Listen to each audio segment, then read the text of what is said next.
Hello, welcome to another dynamic do-it-yourself video, and today we're going to work on part 4 of my knitting series, Knitting a Sock. I talked to my eldest and he said, "Hey Mom, you make these little stitch markers, why don't you use it in your video?" And I will use it in honor of my eldest child. I will drop that in. Okay, when I left you the last time, I was making my cuff here. Okay, so my cuff needs to be 1 inch tall. So I'm going to finish this up, and as I'm going along, you might be wondering, why is this video on a do-it-yourself channel? And I will tell you why. Do-it-yourself, yeah, there's nice to have quick and easy, or you want to talk about being green, or any one of those types of ideologies, and that's all fine and dandy. I also find doing crafts like this, crafts where you're actually fabricating or creating a material, creating something that you will wear or use as an essential. In the old days, this was an essential skill to do it yourself, to actually knit socks for your family members for the winter time. You couldn't just roll up into a Target or Walmart and just buy socks in bulk. You can't just jump on Amazon and make that order. Back in the days when people were homesteading, knitting was a very important and vital skill. In the Army, a lot of servicemen, and I am saying men, I'm not trying to be politically correct or anything of that nature, or not politically correct, but a lot of servicemen back in the day, even as far as World War II, when you had downtime, the servicemen will, knit some socks, darn their socks. So anyway, this is a skill that in my circle is not dying, but because everything is now bought easily, and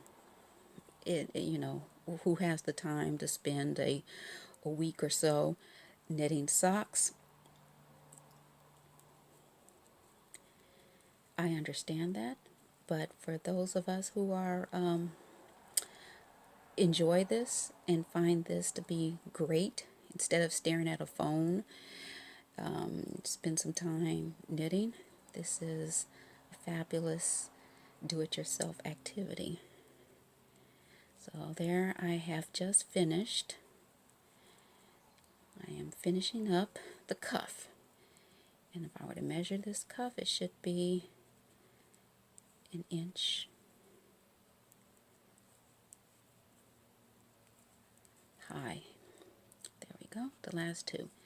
Now, as I said before, there can be a problem. There's my stitch marker.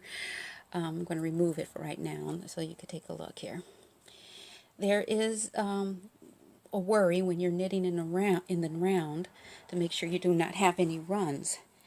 And as you can see here, I will just pull this here all the way to the end, and you can actually take a look at my cuff. No runs. And this is in the beginning where, remember in the previous video, I showed like a large gap.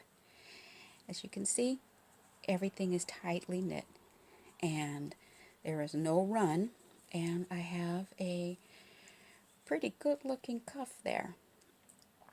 Okay, and once again, what I need to stress to you to prevent a run in your knitting, always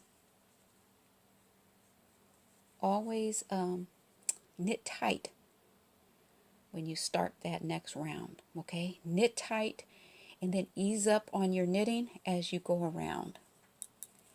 Okay, now for the round, for the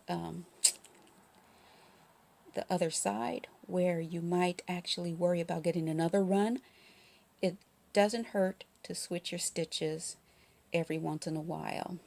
So if your gap, I pull that through, let's say your gap was here and you're starting to notice that you might get a run, then in the middle of your knitting, don't hesitate to pull that cord through 2 other stitches. There you go, simple as that. And that way, where you were starting to have a run, you can fix it, tighten it up a little bit, and start again. Okay, so hopefully this was helpful to you. The next video, I will start the pattern. I will not give out the pattern itself because it's not a free pattern, but I will just show you there's some special little tricks that we're going to do with this. When I say tricks, I don't mean tricks, but there's a little nuance in the pattern that I find interesting, and I will share that with you. And if anybody is interested in seeing more videos like this, hit that subscribe button, leave a comment down below. If you like what you saw, hit that thumbs up, and until next time.